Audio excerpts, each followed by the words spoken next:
In today's tutorial, I'm going to show you guys how to change the default encoding on your VLC Media Player application. So this should hopefully be a pretty straightforward process, guys. And without further ado, let's go ahead and jump straight into it. So all you have to do is open up VLC Media Player, and you want to select the Tools tab up at the top, and then you want to go down and select where it says Preferences. Select the Subtitles/OSD tab at the top here.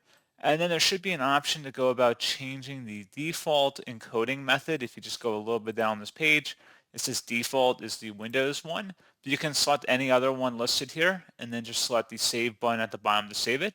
And that's all you have to do. So pretty straightforward process, guys. And as always, thank you for watching. I do hope that was able to help you out. And I do look forward to catching you all in the next tutorial. Goodbye.